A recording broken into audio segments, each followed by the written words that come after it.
At the annual gala, my wife threw the pregnancy test results in my face, then wrapped her arm around Julian, laughing as she claimed the child was his.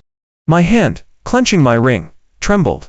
That very night, I was stripped naked and imprisoned in the basement. Just as the security camera showed her intimately entangled with Julian in bed, someone suddenly clamped a hand over my mouth from the darkness. Want to see those scumbags on their knees, begging. A month into our marriage, my wife got drunk and slept with Julian. She dragged Julian in front of me, making him get on his knees, and begging for forgiveness until his head was bruised and bleeding. I thought she was truly remorseful, and my heart softened, choosing to forgive her. It wasn't until the company's annual gala that my wife publicly announced, "I'm pregnant with Julian's child, and this child will be the heir to the Sterling Group." After the gala, she knelt before me, confessing again, "Ethan, Julian is an orphan, and he's just been diagnosed with cancer. This child is his only family, I just can't bear to deny him. Don't worry, he doesn't want to claim paternity. The child can be raised under your name once born, he just wants to see the child occasionally." I uttered bitterly, and then, "Julian has been worried and afraid lately, wanting me to be with him every day. You can understand that, right? Of course, I'll come back to see you every weekend, and once the child is born, I'll make it up to you, properly." I nodded blankly. Julian worked hard to help with the pregnancy, so it's only right you spend more time with him. A smile flickered across Victoria Sterling's face, and her cold lips brushed my cheek. "Ethan, I knew you'd be the most understanding." With that, she picked up her suitcase and turned to leave. I slipped off my ring, then turned and dialed a number. "Marcus, a divorced and abandoned husband, do you still want him?" I began packing, looking at the still festive marital home, a bitter ache swelling in my chest. Our naive first love in college, the sweet routine after graduation. I thought we would be different, that our journey from campus to marriage would defy expectations, but it seems we couldn't escape affairs and infidelity. Tears welled in my eyes, and I closed them, forcing them back. Just as I was pulling my suitcase, about to leave, Victoria Sterling's call came in. "Ethan, hurry to the Sterling estate. Julian is suddenly feeling unwell and panicked." Her tone was anxious yet impatient. I looked at my slender fingers, hands that had performed countless surgeries for patients, and now, one day, they might be tending to my wife's lover. Remembering the divorce papers hadn't been signed yet, I turned and went to the estate. Arriving at the estate, the main gate was open. Victoria Sterling was gently cradling Julian, her face showing a tender concern I had never seen before. There, drink this calming herbal tea, and you'll feel better. I specially brewed it for 3 hours.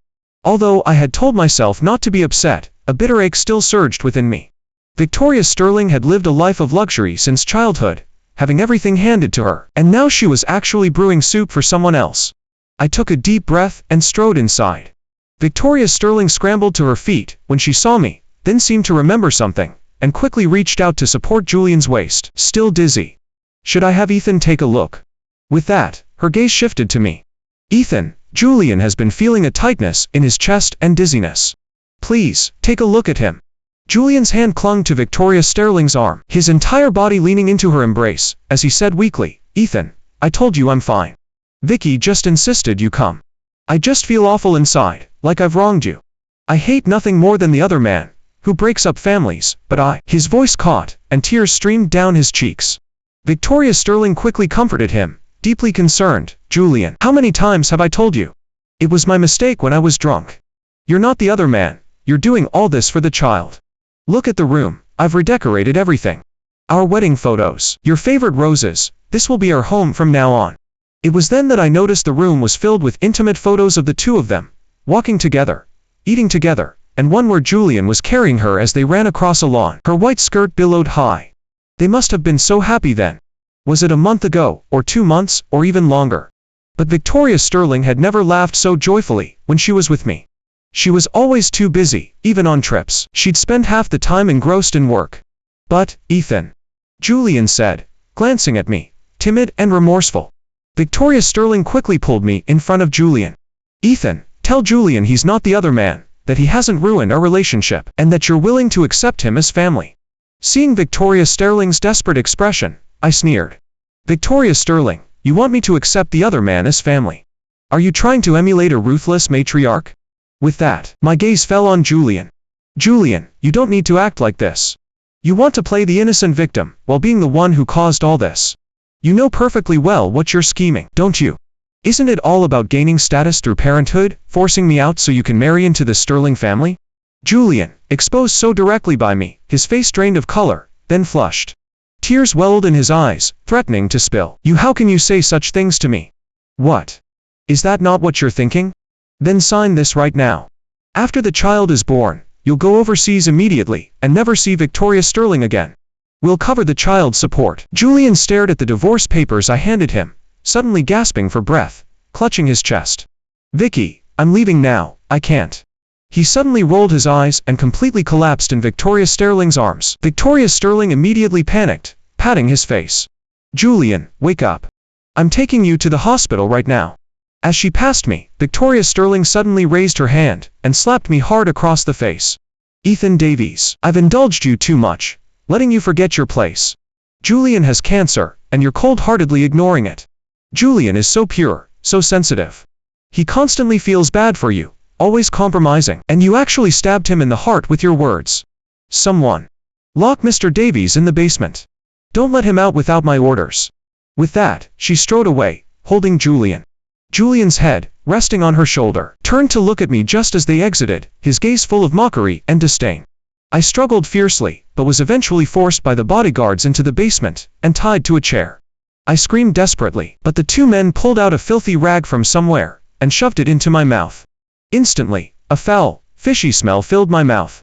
I tried to vomit, but only muffled sounds escaped. The basement was pitch black. After struggling for a long time, I collapsed weakly in the chair. My stomach rumbled at first, but eventually, only waves of nausea and sharp pain remained in my gut. I drifted in and out of consciousness, feeling as if my entire body had lost sensation, my limbs unresponsive. I don't know how long passed, but then the basement door opened. Victoria Sterling stood tall at the entrance, supporting Julian. Ethan, have you thought it through? If you admit your mistake and apologize to Julian now, I'll let you out immediately. You must be hungry after 2 days, right? I mustered a bit of strength, wanting to hurl insults. You bastard, what have I done wrong? Was it wrong not to applaud your finding the other man, or not to welcome him into our home? But just as I opened my mouth, everything went black, and I passed out. In a haze, a warm embrace enveloped me. Why are you so stubborn? How will you get along with Julian like this? Your temper really needs to be tempered. When I opened my eyes again, I was lying on a hospital bed. My wrist was wrapped in thick bandages. Just as I tried to move, a nurse walked in. Don't move. Your wrist just had surgery. I looked at my wrist in confusion. I had only been hungry for 2 days. What happened to my hand? Just then, my good friend Dr. Reynolds walked in, sighing as he looked at me. Dr. Davies, why don't you take care of your hands? You know a doctor's hands are their life. Your wrist had a prolonged lack of blood flow, causing extensive nerve damage. Who knows how long it will take for you to recover? My heart instantly clenched. Being a doctor was my dream. I had knelt before my dad for a day and a night, resisting family pressure and giving up a business management degree, just to study clinical medicine. Although I had only graduated 3 years ago, I practiced and studied day and night, and had only recently been promoted to attending physician. I looked at my stiff fingers, a sharp pain spreading throughout my body. Victoria Sterling, how could you do this to me? You knew perfectly well. Why did you do this to me? The door suddenly pushed open, and Victoria Sterling walked in, her arm around Julian. Do you know you're wrong now? She said, looking at my hand. If you hadn't been so unreasonable, shamelessly insulting Julian, I wouldn't have hurt your hand. Never mind. I didn't want you to go to the hospital anyway, it always smells of disinfectant. Once I give birth to the baby, you can just stay home, and take care of it. Hearing Victoria Sterling's words, devoid of any emotion, my heart seemed to stop. I couldn't tell if it was my chest hurting or my body aching. The words of encouragement and admiration gradually blurred. I thought our arranged marriage was different. I thought she understood me. 20 years, day in and day out, going to school together, being wild together. She was the one who knelt in the rain with me, supporting my dreams. She was the one who waited outside the lab, deeply concerned, rubbing my hands. Sadly, the girl who weathered storms with me had ultimately faded into time. I slapped her across the face. Victoria Sterling, get out of here with your other man. I want a divorce. Ethan Davies, don't you dare act so superior just because of the Davies family. I, Victoria Sterling, don't have to tolerate. Victoria Sterling grabbed my wrist, and her words abruptly stopped. Blood quickly stained the bandages. Victoria Sterling looked at my hand with confusion, her expression crumbling piece by piece, Then she roared, "Doctor! Where's the doctor? Come quickly and look at my husband's hand. If anything happens to it, I'll tear this hospital apart." Doctors arrived, quickly removed the bandages, and rushed me back into the operating room. An hour later, I was sent to a hospital room, my face pale. Dr. Reynolds glared at me angrily. "How could you be so reckless with your hand, kid? Do you even want to operate anymore? To degrade yourself like this for a woman? Don't ever call yourself my student again. I'd be ashamed to call you my student," he said, glancing sideways at Victoria Sterling, whose face was also dark. "Ethan, when will you ever change your temper? Can't you be more understanding, like Julian?" I looked at Julian, leaning on her shoulder, looking terrified and uneasy. A cold smile touched my lips. My teacher was right. I had indeed been impulsive for such a blind woman. "Victoria Sterling, this is who I am. I can't change, and I certainly can't change into someone who shamelessly keeps the other man like you. Let's get a divorce." Victoria Sterling was completely enraged by my coldness and immediately pointed at me, roaring, "Enough, Ethan Davies. Don't threaten me with divorce. Will take care of Julian. He is, after all, the father of my child. I'm not cold-blooded and heartless like you. I still have 6 months until I give birth. You'd better reflect on yourself, or Julian won't feel comfortable entrusting the child to a narrow-minded, selfish person." I smiled indifferently. "Victoria Sterling, I don't care to raise the other man's child either. If you won't divorce, then we'll take this to court." Victoria Sterling stiffened, trembling with rage. "Ethan Davies, you actually want to sue me? You're throwing away both our family reputations. You really can't tolerate Julian, can you? In today's society, with my status, who doesn't have a gigolo on the side? I didn't hide it from you, that alone was a sign of respect. And you still want a divorce? You really need to reflect on yourself." After saying that, Victoria Sterling put her arm around Julian and walked away without looking back. I couldn't help but let out a cold laugh. All these years of yielding and giving to her had made her completely take advantage of me, utterly disregarding my feelings. Any lingering affection vanished at that moment. For a whole week, Victoria Sterling didn't show up at the hospital again. From Julian's social media, I saw she was with him, visiting the historic stone walls, wearing an apron to cook for him. She just let Julian take photos and post them on social media. He had once said he hated posting on social media. As a boss, engaging in such frivolous antics was beneath him, embarrassing. There was even a time I insisted on snapping a photo and posting it on social media with her, and she immediately changed her expression, snatched my phone, and deleted it within 10 seconds. But now, she was smiling radiantly, her arm around Julian, standing beneath the historic stone walls. Love and absence of it, truly, were plain to see. On the 8th day, Victoria Sterling came to handle my discharge from the hospital. I followed silently behind her, not arguing. As soon as we entered the estate, we heard sharp, piercing screams from inside. Before I could react, Victoria Sterling rushed in like a whirlwind, and I quickly followed. 2 homeless men were grappling with Julian, tearing at him. "Handsome, someone paid us to entertain you. Don't play coy." Julian was on his knees, wailing and begging for mercy. "Don't touch me. Please, don't touch me." His clothes were tattered, and tears smeared haphazardly across his face. Victoria Sterling charged forward, covering the distance in a few swift strides, punching one of the homeless men. She then scooped Julian into her arms, holding him tightly. The bodyguards came in, rushing forward with bats. The 2 homeless men frantically ran out through a side exit, scaling the courtyard wall and fleeing. Julian was sobbing, his voice lost. "Vicky, someone paid them to come," Julian said, pointing at me with hatred. "Ethan, how could you be so cruel? I'm already at my breaking point, and you still find men to humiliate me." With that, he pushed Victoria Sterling away and turned to kneel before me, frantically knocking his head to the ground. "Ethan, I'm bowing my head to you, it's all my fault. Please spare my child. Once he's born, I promise I'll never see Vicky again. I'll go to the rural mountains, to the remote west. Please, spare my child." Julian knocked his head so hard that in just a few attempts, a large lump swelled on his forehead, oozing crimson blood. Deeply concerned, Victoria Sterling immediately pulled Julian into her arms. "Julian, it's all my fault. I failed to protect you." Julian looked at Victoria Sterling piteously, his face bruised and disheveled, and wailed, "Vicky, let me go." With that, he collapsed into her arms, crying hysterically. Victoria Sterling's eyes reddened. She desperately kissed his forehead, trying to comfort him. "Julian, I won't let you go. Don't leave me. I thought my life would just be like this, but you are so gentle and kind. Heaven sent you to me.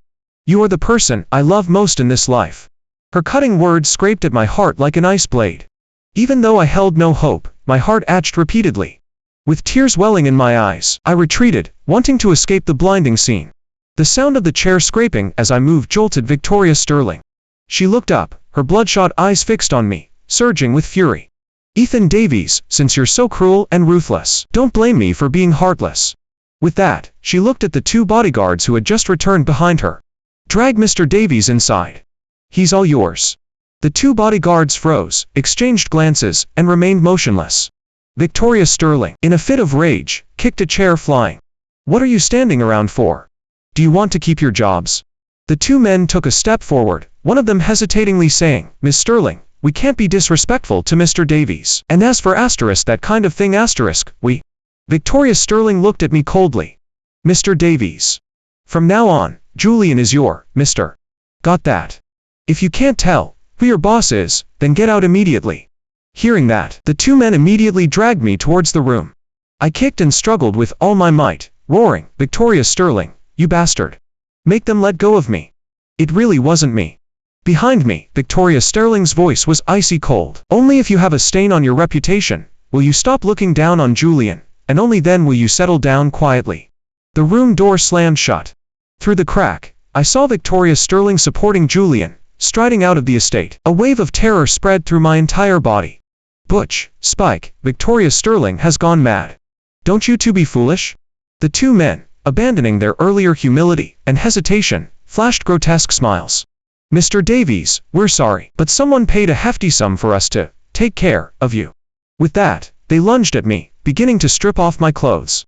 I scrambled backward towards the bed, kicking and thrashing desperately. Butch slammed a fist into my head. Stars burst before my eyes, and I collapsed limply to the ground. Spike hesitated.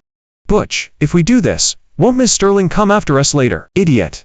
Who does the boss listen to now? It's Julian who calls the shots. If anything happens, Julian just bats his eyelashes and sheds a few tears, and the boss will fall right in line. We're in luck today. Mr. Davies, who's usually so arrogant and overbearing, will be begging for mercy at our hands today. Ha ha ha ha. With that, one of them painfully pinched me. I jolted awake. Just as I tried to struggle, they quickly pinned my hands down, their hairy hands roaming and pinching my body. Butch let out a stifled groan. I can't take it anymore. One of them fiercely bit me. I screamed loudly, kicking my legs with all my might. A sharp slap landed on my face, followed by another near my ear. My head buzzed. I had no strength left, lying limply on the ground, tears streaming freely from the corners of my eyes. Spike, take a picture. Butch, why me? Shut up. Do you want that house or not? Just as I bit down on my tongue, summoning my last ounce of strength to kick him in the groin, the door suddenly burst open, and a furious voice thundered, stop. With that, several bodyguards stormed in, knocking Butch and Spike down in a few swift moves. Through my blurry, tear-filled eyes, I saw Marcus' anxious face. Ethan, are you all right? I froze for a moment, then croaked, Marcus, you're here. Marcus pulled me into a tight embrace, gently patting my back. It's all right. I'm here. It's all over now. In that moment, I cried hysterically, my tears a mix of grievance and sorrow. It was the first time I had cried so miserably in my entire life. After a long while, Marcus cupped my face. I'm sorry. I came too late. I didn't take care of you. With that, he pulled out a matching ring, and slipped it onto my finger. From now on, I will never leave you again. It was through Marcus' remorseful explanation that I learned she had been in South Africa for the past few days, personally selecting a top-grade diamond, and having this ring custom made for me. An hour later, Butch and Spike were kneeling before my parents. Victoria Sterling stood in the living room, her face grim. She glared fixedly at Marcus, demanding angrily, Marcus, let go of Ethan. He's my husband. Ethan, you know Marcus still clearly has feelings for you. Why did you call her? Marcus was about to speak, but I reached out and patted her hand. Victoria Sterling, if I didn't call her, was I supposed to call you asterisk? Could you asterisk have saved me? Seeing Ethan Davies' cold expression, Victoria Sterling seemed flustered. She had been so enraged by Julian's pathetic crying after being bullied that she had lost her head. But Butch and Spike were her own people, who had been with her for over a decade. They would only scare him, not actually harm him. My dad stood up, walked over to Victoria Sterling, and slapped her across the face. He was trembling with fury. Bitch. I entrusted Ethan to you. And this asterisk is how you treat him. With that, he threw the video recording at her feet. He never imagined his son would suffer such humiliation. Back then, Victoria Fairchild had knelt before him, solemnly promising she would treat Ethan well and love him for eternity. Only then had he agreed to the marriage alliance. He never expected her to commit such a sordid act. Watching the video of me being stripped naked, crying and begging for mercy with a hoarse voice, with Tony savagely grabbing and twisting me, Victoria Fairchild almost broke down. She knelt down with a thud. Robert, I was wrong. Please forgive me. I'll accept any punishment. I'll definitely take good care of Ethan from now on. The person I truly love has always been Ethan. This time, it was truly a momentary lapse in judgment. I looked at Victoria Fairchild coldly. Victoria Fairchild, now you call it a momentary lapse in judgment. What about Caleb Miller? How do you plan to handle him? Victoria Fairchild frowned in thought. Ethan, you know, I only felt pity for Caleb. And he's ill. How about we discuss it after I give birth to the child? Robert sighed deeply and slowly spoke. Victoria Fairchild, you only liked Ethan for the sake of the partnership, didn't you? Ethan is the most suitable husband for you, so you're unwilling to let go. Robert's gaze was stern as he looked at Victoria Fairchild. He didn't say the latter half, but everyone understood. The Fairchild family's business had long since plummeted due to Robert's profligacy, and the union between the Sterling and Fairchild families was her best option. Besides, we grew up together as childhood friends. What was called a marriage alliance was merely one-sided financial support from my family. For so many years, she had refused to admit her reliance on the Sterling family, and she couldn't distinguish her feelings for me. A long silence hung in the air. Victoria Fairchild looked at me in pain, watching my hand tightly clasped with Grace Evans. In that moment, her heart suddenly felt empty, and boundless fear surged within her. The thought of Ethan Sterling becoming someone else's husband, and sleeping with someone else made her heart ache intensely. She didn't know if she truly loved Ethan Sterling all these years, but she had never considered leaving him. As for Caleb Miller, she only pitied him. Every time he looked at her timidly, she would soften, and want to protect him. Yet she had never thought of spending her life with him. She just couldn't help but want to take care of him, especially since he was the father of her child. Now, she suddenly sobered up. Ethan Sterling had become an inseparable part of her life, an indispensable presence. The innocent love of their youth, their tender moments shared in the shade of trees, it all came flooding back. Realizing this, Victoria Fairchild was overwhelmed with regret. Why had she gotten pregnant with Caleb Miller's child? Why had she tied him up in the basement? Why had she allowed Tony and Mark to humiliate him like that? Victoria Fairchild abruptly stood up, her eyes fixed intently on me. Ethan, I've thought it through now. You're the one I love. I know I was wrong. I didn't want to get entangled with her any longer. I took out the divorce papers and threw them at her. Victoria Fairchild, sign them. You don't want this to go to court, do you? Victoria Fairchild threw the divorce papers away. Ethan, I truly know I was wrong. Please, just give me one more chance. I'll send Caleb Miller abroad immediately and never see him again, okay? As she reached out to grab me, Grace Evans slapped her hand away. Ms. Fairchild, can simply saying, I was wrong, erase everything? What's the point of the law then? Saying this, she picked up the video footage and handed it to Victoria Fairchild. This could be considered attempted assault, wouldn't you say? If the upper echelons of society knew Ms. Fairchild had her bodyguards assault her own husband, I wonder if they'd commend you for your boldness. I stood up and slowly walked over to Victoria Fairchild. Victoria Fairchild, if you don't sign, the court will rule anyway. Do you want public humiliation? The love I thought I had might not have been what I imagined. It was just someone else's habit. From the moment she looked at Caleb Miller with such pity, humbling herself to take care of him, I knew a relationship was over. It was just one disappointment after another, accumulating into a small mountain, until I completely gave up hope.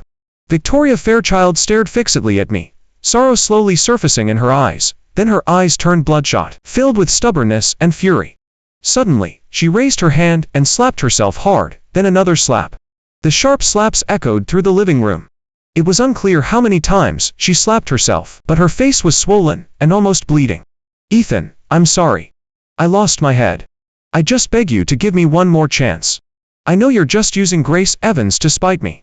You don't like her at all, she chased you for 6 years, and you never paid her any mind. How could you suddenly want to marry her now? I pushed her away, and scoffed. Victoria Fairchild, it's true Grace Evans chased me for 6 years without my heart being swayed. But I'm clear-headed now. From the moment you kept the child, and openly paraded around with Caleb Miller, your love became worthless. From the moment you tied me up in the basement, I was utterly disappointed. From the moment you had your bodyguards assault me, any affection between us vanished completely. If you ask me about my feelings for you now, I'll tell you. I stared sternly at Victoria Fairchild. Only hatred. I wish you were dead. Victoria Fairchild looked at me in a panic, then screamed in rage. No, it's not like that. Those were all accidents. I never truly meant to hurt you. You're too dazzling, always so superior. I just wanted you to be gentler, to listen to me. I just wanted to temper your spirit. Ethan, you're the one I've always loved. Before she could finish, I cut her off coldly. Victoria Fairchild, your love is too cheap. I don't want it, and I don't want to hear your explanations. I loved you once, but that's over now. Please don't appear in front of me again, and disturb my life. Victoria Fairchild ultimately refused to sign the divorce papers, no matter what. I had no choice but to file a lawsuit with the court. The judge frowned deeply, looking at the evidence I submitted. Victoria Fairchild's expression was grim. She was gambling on their 2-decade-long bond, thinking I wouldn't be heartless enough to sue and expose her dirty laundry. In the end, I didn't make her bear legal responsibility. Under mediation, I took 20% of the shares as compensation. Victoria Fairchild signed the divorce papers with a dark expression. Gossip still spread in Crestwood. Many who learned of Victoria Fairchild's outrageous actions began to scoff at her. It was unclear if it was due to the Sterling family's sudden withdrawal of funds, but Fairchild Enterprises' orders halved in just 1 month. Victoria Fairchild was simply holed up in her mansion, looking despondent. Caleb Miller tried to appease her every day, deliberately teasing her. At first, Victoria Fairchild would still playfully squabble with him. But gradually, Victoria Fairchild grew irritable. No matter how much Caleb Miller was clinging and whining, Victoria Fairchild remained uninterested. When she got drunk, she would call me. But only a robotic female voice answered on the other end. We're sorry, the number you have dialed is currently busy. Victoria Fairchild's temper grew increasingly volatile, and her rage burned fiercely, ready to explode at any moment. Caleb Miller, provocatively dressed, clung to Victoria Fairchild. Victoria Fairchild just pushed him away impatiently. She mumbled to herself. Ethan is still angry. I need to talk to him, properly. She began tidying up the mansion. The lilies that had been dug up were replanted. The sunroom in the courtyard was rebuilt exactly as it was. The living room sofa was replaced. As the wind blew under the starry sky, she seemed to see Ethan Sterling waiting for her, seeing her come home from work, a wide smile spreading across his lips, as he brought out chicken soup.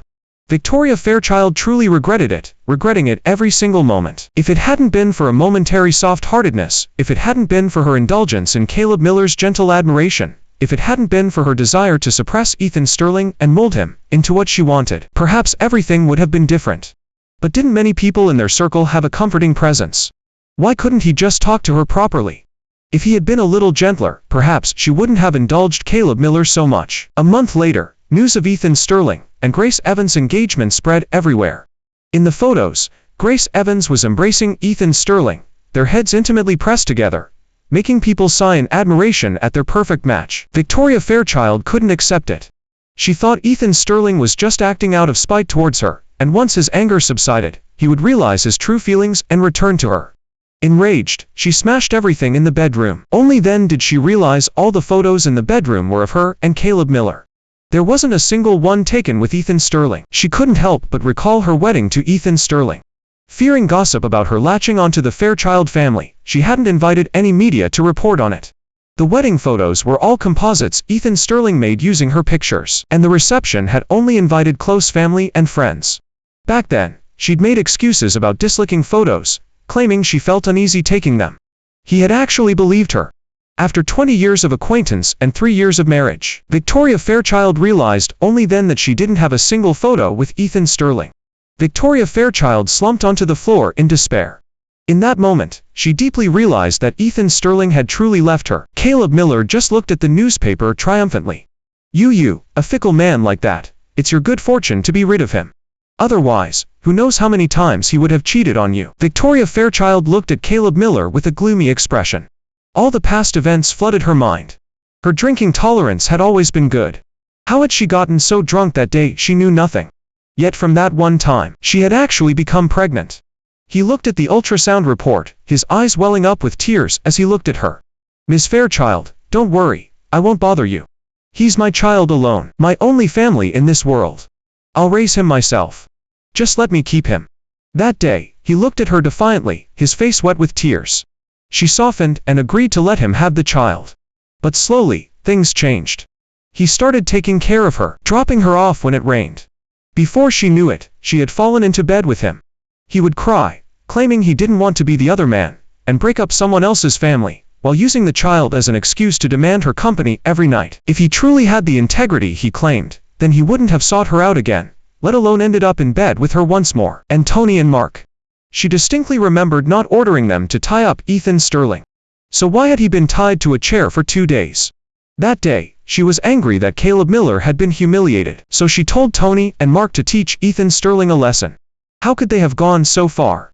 Although afterwards, they both insisted it was her order, yet they had always been very perceptive. Why had they failed to understand her intentions that day and dared to humiliate Ethan? Victoria Fairchild's long fingers clenched, audibly cracking. A stormy surge brewed in her eyes. It seemed everything wasn't as simple as she had thought. Caleb Miller was still chattering on. It's good he's gone. Now the 3 of us can openly live as a family, saving us from seeing that grim face every day. Victoria Fairchild's cold voice rang out. Caleb, have you always wanted Ethan Sterling to leave? Of course. I don't want to be a kept man. I want to work hard with you and openly be your legitimate partner. His words abruptly stopped.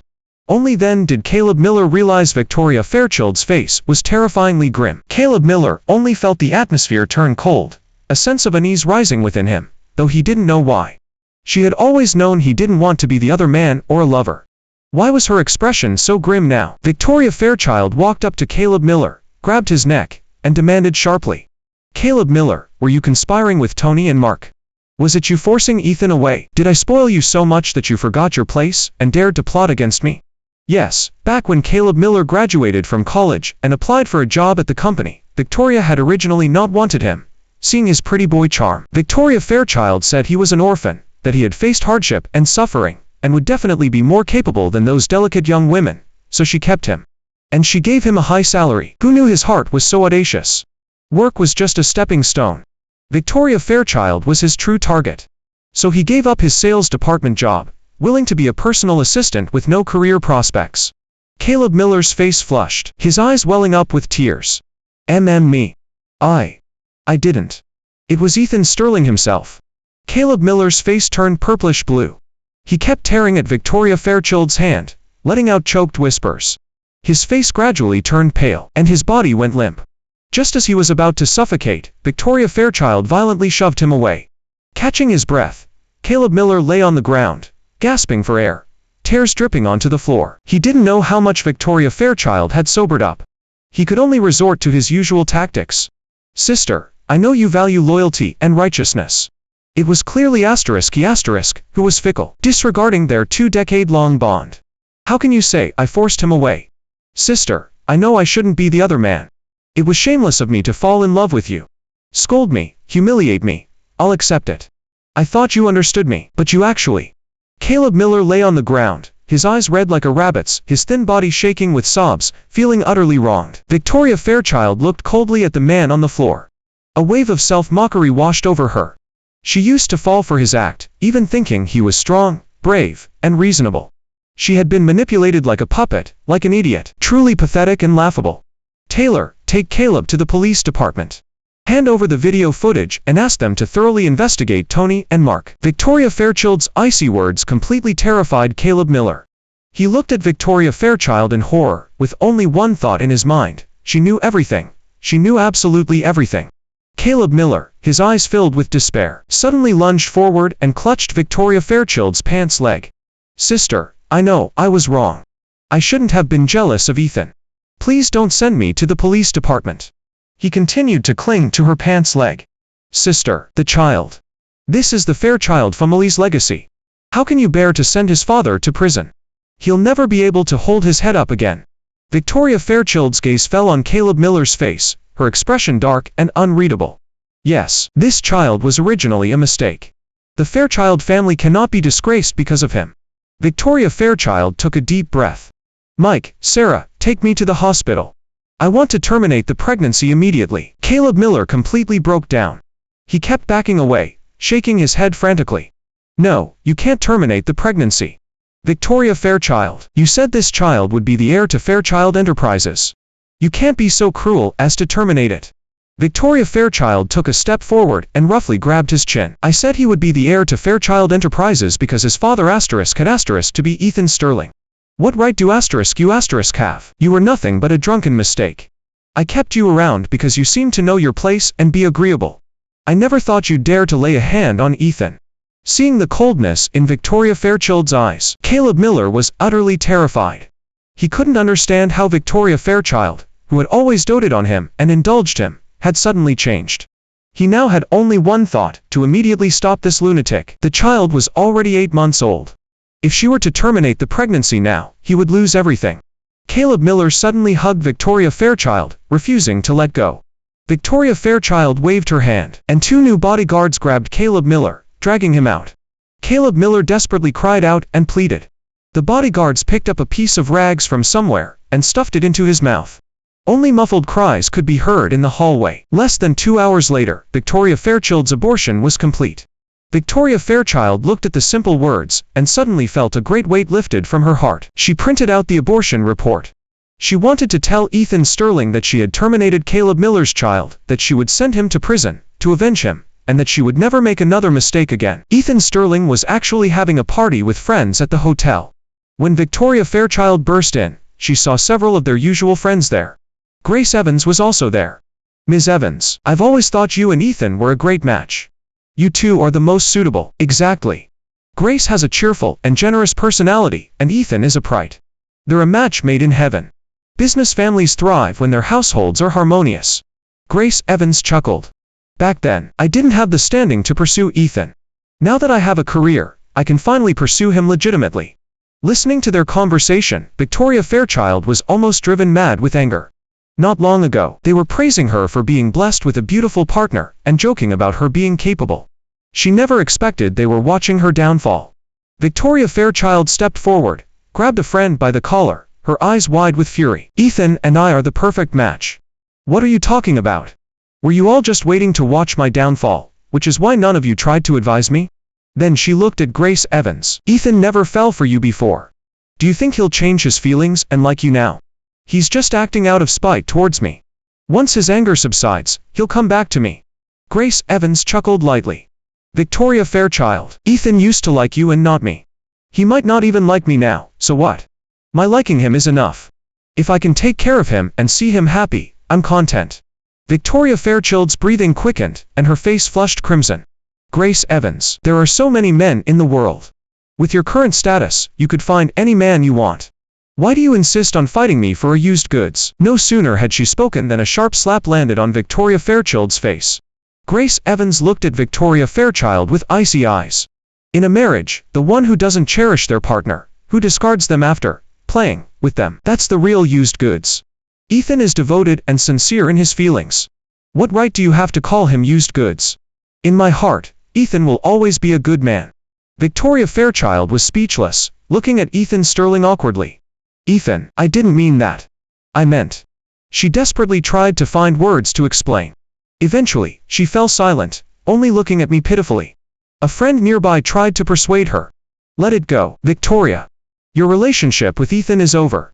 He's suffered a lot of grievances with you, tormented and humiliated multiple times. We're all from the same circle, let's part ways amicably. Perhaps Ms. Evans can make Ethan happy. Seeing Everion's expressions urging her to let go, in that moment, Victoria Fairchild wanted to confront them, to punch them. But she dejectedly lowered her fists. Was it their fault? They had said many things and made many jokes, but no one had taken them seriously. It was she who had lost herself, immersed in Caleb Miller's gentle embrace. They were merely humoring her. Victoria Fairchild eventually retreated from the room in despair. She went to the main hall alone, opened a bottle of whiskey, and poured glass after glass. She drank until her eyes blurred with tears, then lay on the ground, spitting blood, yet still drank madly, as if self-punishing. Perhaps only then could she feel the pain Ethan Sterling had endured, his despair, his sorrow. Eventually, Victoria Fairchild was sent to the hospital. The moment she opened her eyes, seeing the lilies on the bedside table, she was ecstatic. It was Ethan. Ethan had come. He still couldn't bear to leave her. He still loved her. It wasn't until the nurse came in that she learned it was her friends, who had brought her to the hospital, and the flowers were standard in every hospital room. Last night, Grace Evans and Ethan Sterling had gone straight home to prepare for today's wedding. So, their wedding was today. Victoria Fairchild ripped out her IV drip, and rushed towards the hotel like a madwoman. When she arrived, the wedding ceremony was at the vow exchange. Grace Evans took my hand, her eyes shining. Ethan, any vow can change. What I want is for you to have the power to keep me in check. I've already transferred all my assets to your name. Any money I earn from now on will also be under your name. This way, I'll never betray you. If I do, I'll punish myself by becoming a penniless nobody. Ethan, I love you. Even if you stop loving me, I still hope you have the ability to soar higher, and further. These vows stunned everyone, including me. I never expected Grace Evans to go this far for me. The love she spoke of was so ardent and sincere. Grace Evans openly declared her secret affection for me to all the guests. She had liked me since college, falling in love at first sight. Unfortunately, back then she was just an orphan and not yet a rising figure in Crestwood's business world. I was a privileged and somewhat aloof young man, living a life of leisure, occasionally engaging in charity work. I didn't know what she saw in me. In that moment, I was overwhelmed with apprehension. Did I deserve such fervent love? What could I give her in return? Grace Evans seemed to sense my anxiety, and she gently leaned into my ear. Ethan, don't be afraid. Just be yourself. Even if you grow tired of me and want to leave, I'll still wish you happiness. She looked at me so steadfastly, her gaze gentle, instantly melting away all my worries and anxieties. I wrapped my arms around her and gave her a deep kiss. A burst of enthusiastic applause immediately erupted in the hall. Seeing this scene, Victoria Fairchild's heart felt like it was being twisted. She fought back her tears, maintaining her last shred of dignity, and slowly retreated. She had lost completely and utterly. She knew she had completely lost Ethan Sterling. The husband who had once had eyes only for her would never look back at her again. In the world of love, she was like a naughty child, not worthy to stand in Grace Evans' shadow. A few days later, Victoria Fairchild sent me a share transfer agreement, 30% of Fairchild Enterprises shares. Grace Evans wanted to return it, but I stopped her. Grace, only when you are stronger and more capable can we do what we want to do. Grace Evans thought for a moment, then nodded in agreement. Grace Evans Astra Innovations Inc. began to develop rapidly. In just half a year, it had climbed to the top of Crestwood's tech industry. Victoria Fairchild started to develop a drinking problem. Fairchild Enterprises' reputation declined. She didn't care and let it run its course. It was said that, whenever she had nothing to do, she would go to the prison to see Caleb Miller, and whenever she had nothing to do, she would have him taken care of in there. In just half a year, Caleb Miller had become unrecognizably thin. When he saw Victoria Fairchild, he only desperately pleaded for mercy. Ms. Fairchild, I was wrong. I shouldn't have been the other man. I shouldn't have broken up your family. Please spare me, don't let them hit me anymore. Unfortunately, his remorse was too late. It no longer held any meaning. A year later, Grace gave birth to a daughter. Grace Evans held her daughter, weeping with joy. Ethan, thank you. A scene I'd dreamt of countless times, finally came true. I smiled and stroked her head. Grace, I'm in a dream too. A happy and long-lasting dream. Grace Evans hugged me tightly. I hugged her back, never letting go for the rest of our lives.